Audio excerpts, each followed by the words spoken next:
Tanaka e hoje o japonês vai trazer para vocês um tema muito pedido lá no meu Instagram, que é @DenisMiyabara, sobre os fundos imobiliários. Nas últimas 2 semanas, a indústria perdeu mais de 5 bilhões de reais em valor de patrimônio dos seus fundos, Brasil. E mais, será que tem fundo imobiliário barato para comprar agora, Japão? E mais também, será que agora é hora de a gente investir em fundo imobiliário? Nesse vídeo eu vou trazer 5 fundos imobiliários baratíssimos. Seriam 4, mas eu vou trazer um de bônus para vocês lá no final do vídeo. Sejam muito bem-vindos a Investir e Gostar, o canal mais gostosinho que falar sobre fundos imobiliários, sobre ganhos de fundos imobiliários e o que você tem que focar para poder não perder a cabeça e nem deixar os fios da sua cabeçona aí brancos. Porque quem não sabe, fundo imobiliário também vem de uma indústria de renda variável e é igual à sua casa. A diferença é que de um lado você não enxerga a variação de preço e do outro lado você enxerga. Então, para vocês terem uma ideia, Rolex muda de preço, bolsa de marca muda de preço e a sua casa muda de preço todo dia. Só que tem alguns vieses comportamentais que a gente foi adquirindo ao longo da vida que fazem a gente não enxergar isso, né? E aí muita gente gosta de fundo imobiliário justamente porque mostra essa verdadeira oscilação do patrimônio que faz com que você consiga ter ganhos mais rapidamente do que, por exemplo, uma casa que também tem ganhos e perdas ao longo do tempo, mas você não consegue enxergar, a não ser quando alguém faz uma proposta ou quando fazem uma proposta para a casa do vizinho, que aí você acha que necessariamente sua casa está valendo o mesmo preço. Isso porque também é muito difícil fazer a precificação de um imóvel real, porque tem todo o valor afetivo, tem uma pá de coisa que tem que ser analisada quando a gente faz essa precificação para uma venda de imóvel real que a gente tem aqui do outro lado. E por isso também nossos pais, nossos avós sempre gostaram de comprar terrinha, um terreninho, porque também eles vieram de uma outra história financeira. Mas a gente vai trocar uma ideia sobre essa indústria de fundo imobiliário, essas oportunidades que têm surgido e também, será que são oportunidades mesmo ou será que são lobos em pele de cordeiro só para sugar o nosso dinheiro? Mas antes de a gente discutir sobre toda essa indústria, vamos trocar uma ideia aqui rapidinho, os recados do Japão. Para quem não sabe, o Japão tem uma história de investimentos aqui, é IK Investimentos, e aqui a gente atende clientes acima de 40 mil reais. O japonês ainda está atendendo pouquíssimas contas acima de 10 milhões de reais. Isso por quê? Porque o Japão também criou um outro projeto, Faria Lima Leite Show, que é um programa em parceria do Japão, da Monet e da IK Investimentos. E é um talk show do mercado financeiro para ser gostosinho, bate-papo topzera. Inclusive amanhã quem vem gravar comigo é a Louise Bar, então vai ser um papo saber se ela gosta ou não de fundo imobiliário. Então vou deixar aqui embaixo para vocês também o link para vocês se inscreverem e também um card aqui na parte superior para dar aquela força para o Japão lá do Faria Lima Leite Show, tá bom? E também deixar aquele comentário gostosinho, tocar o Tacaragatica e tudo que vocês já sabem aí. Ai, meu Deus. E o IFIX, que é o índice que mede ali os fundos imobiliários ou a indústria de uma forma geral de fundos imobiliários, está subindo ainda mais ou menos 2, quase 3%. Esse ano, se a gente colocar lá desde o começo da sua história, o IFIX já subiu 89%. Isso para quem fala aí que não tem ganho de capital com os fundos imobiliários. Então tem sim, porém nos últimos 3 anos o bagulho tá de lado, Brasil. Aí não dá para mentir porque ele tá de lado, meu Deus do céu da terra. Tá parecendo a Torre Pisa, de tão lado que tá a criança. Mas lembrando que para o fundo imobiliário, né, tem essa parte de ganho de capital, mas a maior parte das pessoas que investem em fundos imobiliários procuram e almejam renda passiva perene, o aluguelzinho, que é o mais fácil para a gente entender aqui do outro lado, né? Que são os dividendos isentos de imposto de renda ainda. E é bem possível que isso continue durante muito tempo. Foi veiculado nesse governo que a gente está agora que teria talvez ali uma taxação de dividendos. Porém, Brasil, ia ser um impacto tão ínfimo na parte de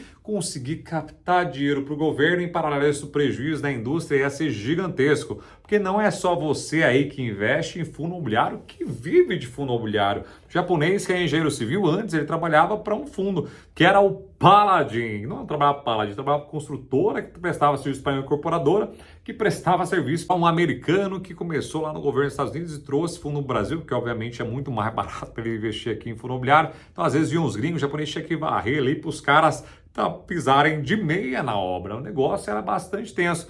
Mas a gente tem essa indústria, tanto no Brasil quanto lá fora, bastante forte nesse financiamento, né, dessa indústria imobiliária através não só de CRIs, mas também de fundos imobiliários. Então tem fundos imobiliários, tem muitos terrenos, tem fundos imobiliários que estão construindo muitos prédios ainda das lajes corporativas, construindo galpões, e isso tudo é financiado através do mercado financeiro. Então, é matar uma indústria. A gente sabe que a construção civil é uma das locomotivas ainda do Brasil, porque a gente tem muito a crescer. Então, é uma indústria que, de fato, é muito difícil eles taxarem os fundos imobiliários ou os dividendos dos fundos imobiliários. Então, além de ter ali essa parte de dividendos, todo mundo gosta, e é por isso que o pessoal compra fundo imobiliário, a gente também tem sim o ganho de capital e também a perda de capital. E é isso que afetou o mercado nessas últimas 2 semanas. O pessoal tá tenso, Brasil. Palpitação no mamilo, o mamilo saltando de tanta atenção.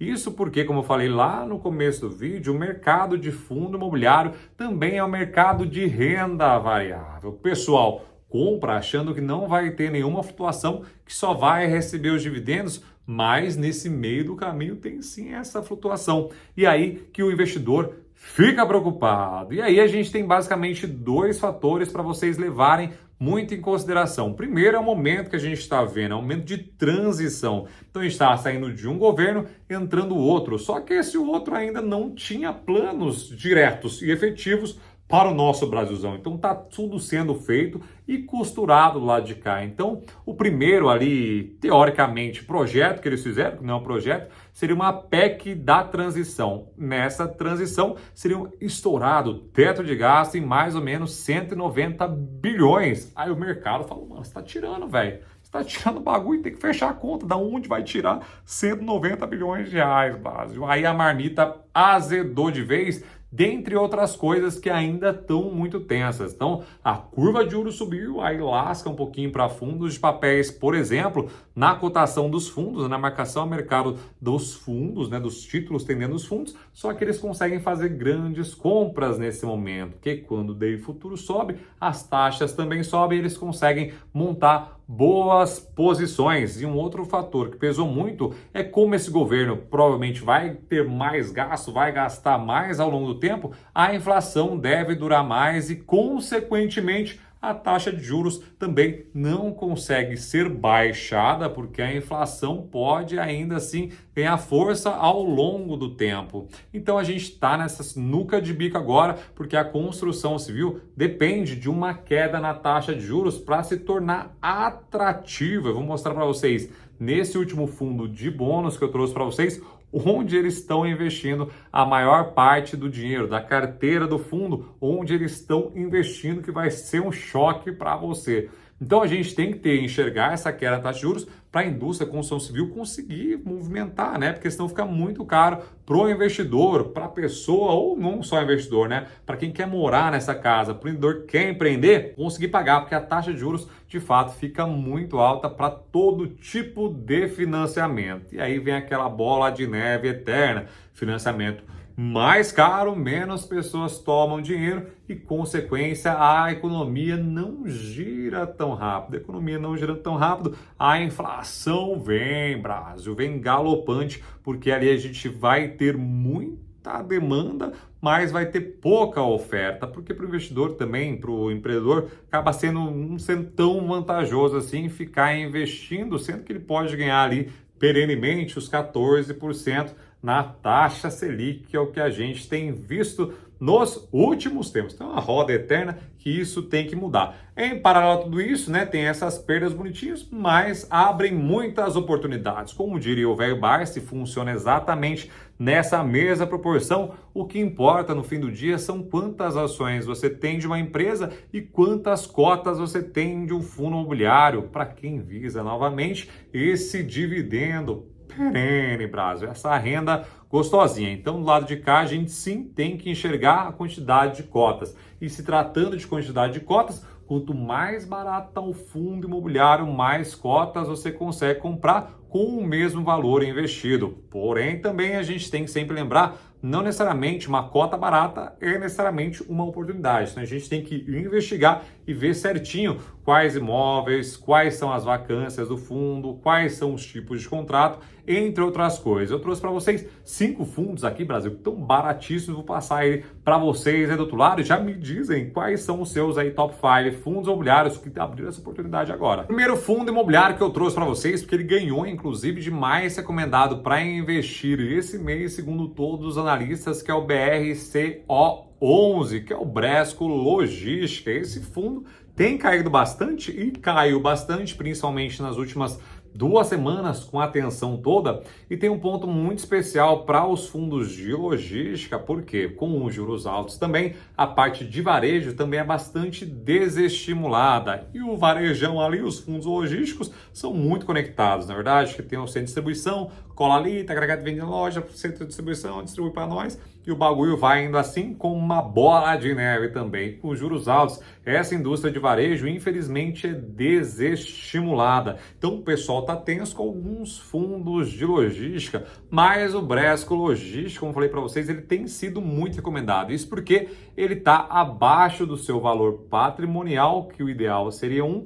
Então, hoje ele está 0,84. Como se tivesse uma casa que vale 100 mil reais, você pudesse comprar ela hoje por 84 mil reais. Então, tá com um desconto bem gostosinho. E isso que todo mundo dos fundos, dessa indústria de analistas, sempre vem, né? Qual o preço justo e quanto ele vale, e essa taxa de desconto, e se vale a pena ou não investir nesse fundo. Ele é conhecido também por ter a maior parte ali dos seus contratos atrelados ao grupo Pão de Açúcar e também ter num dos seus portfólios, talvez o mais famosão que eu sempre falo, que é o Natura, aqui de Itupeva, que é o centro de distribuição da Natura. O segundo fundo imobiliário que eu trouxe para vocês é o BRCR11. Esse fundo, Brasil, mais despencou, tá um dos mais baratos de fato quando você analisa preço sobre valor patrimonial, ele está em 0,59. Então, novamente, é como se tivesse uma casa que valesse 100 mil reais, você pudesse comprá-la por 59 mil reais. Então, de fato, esse é um fundo muito descontado. Ele deu uma vrauseada nos últimos meses e agora, Brasil, voltou a despencar. E é um dos fundos imobiliários que tem mais imóveis bonitões. Ele tem um que chama Diamond Tower aqui em São Paulo, que é lindo, maravilhoso. Tem alguns no Rio de Janeiro também. Então, é economia real e a maior parte é de laje corporativa. E um outro fundo de logística também que eu trouxe para vocês darem uma olhada é o XPLG11. Esse é um fundo de logística também, novamente, que assim como a Bresco, tá tenso o bagulho de perspectivas futuras para esse setor, já que a gente tem que enxergar quanto tempo mais vai ter ali a taxa de juros alta. Muito embora muita gente também fale que durante um governo como o do PT, que a gente teve lá atrás, teve mais incentivo para a linha branca. Então o pessoal conseguiu comprar mais coisa e deu uma incrementada nessa parte de logística também, porque vendeu mais coisas. Porém, é um setor que depende muito ainda dessa taxa de juros. O preço ao valor patrimonial é de 0,87 e nesse fundo tem alguns também nomes de renome, como a Unilever,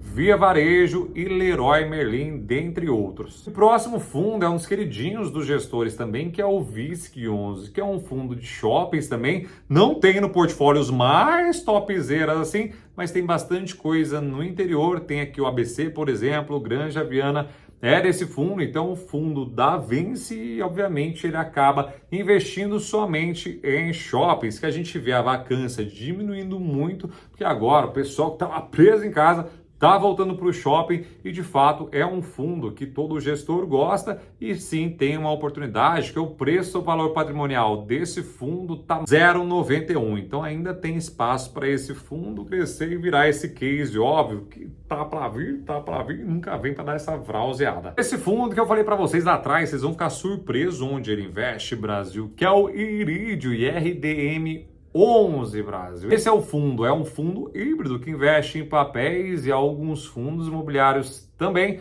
porém a maior parte do seu portfólio hoje está no lugar que vocês nem têm ideia de onde está. Mas antes de falar onde ele está investindo, vamos falar do preço ou valor patrimonial. Quando você olha um fundo de papéis ou um fundo híbrido, é uma métrica legal, mas não é tão precisa assim, né? Não que quando tem um fundo real é necessariamente precisa, porque a gente tem defasagem, a gente tem avaliações de imóveis que às vezes estão demorando para ser realizadas, então tem vários fatores que também a gente pode analisar, mas nesse caso é uma métrica bastante imperfeita, mas ele está de 1,01. É como se a casa vale 100 mil reais, você está pagando 101 mil reais, então está com um pequeno cruzinho, mas como eu falei para vocês, é uma métrica muito difícil de a gente enxergar, mas como eu falei para vocês também, é um fundo que acabou sofrendo lá atrás por conta do IPCA, que teve 3 meses de deflação, basicamente, e aí muita gente acabou migrando dos fundos atrelados ao IPCA e migrando para fundos atrelados ao CDI, já avisando que a gente vai ter essa taxa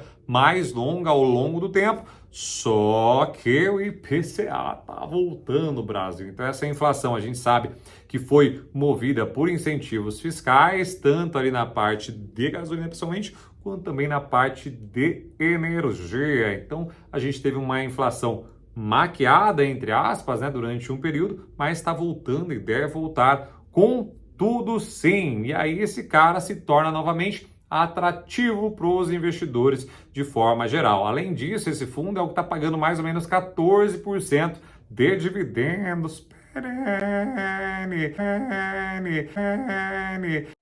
Em situações como essa, que o DI futuro está subindo, com essa tensão que a gente está passando nessa parte de transição, a gente deve ver isso nos próximos meses também, as taxas aumentam e eles conseguem comprar melhores títulos que vão te pagar mais dividendos ao longo do tempo, e quando a taxa de juros cair, eles conseguem vender esses títulos por preços inacreditáveis, Brasil. Então, é uma indústria muito legal e é sempre bom você enxergar um fundo híbrido dentro dessa carteira, porque ele traz essa diversificação. E aonde investe esse fundo, Japão, que você falou? A maior parte desse fundo investe em tesouro direto. É isso mesmo, Brasil. 6% do fundo estão em tesouro direto. Isso por quê? Porque o custo-oportunidade de você comprar qualquer outra coisa agora está muito alto. Isso quer dizer que custo-oportunidade é o dinheiro que você, ao invés de colocar no tesouro direto, você compraria uma mercearia ou qualquer coisa do gênero. Então, se você compra uma mercearia ou uma franquia para ganhar 14% por ano líquido no seu bolso, é melhor deixar o dinheiro aqui. E por isso que eu falei que isso é ruim, né? Torna o Brasil um país cientista, uma economia não tão pujante assim, porque é mais fácil deixar o dinheiro paradinho, perene e sossegado, do que você se arriscar aí investindo em negócios e tudo mais. Então, desestimula muito a economia e a evolução da nação. E aí, Tanaka, gostaram desses fundos que eu passei para vocês? Aqui do lado vai ter uma lista também de fundos imobiliários mais recomendados para investir em novembro de 2022. Como eu falei para vocês, tem alguns fundos que estão mais interessantes do que lá no começo do mês, quando é feita essa carteira. Um beijinho no frio de vocês, no meu Denis Miabara, investir e gostar.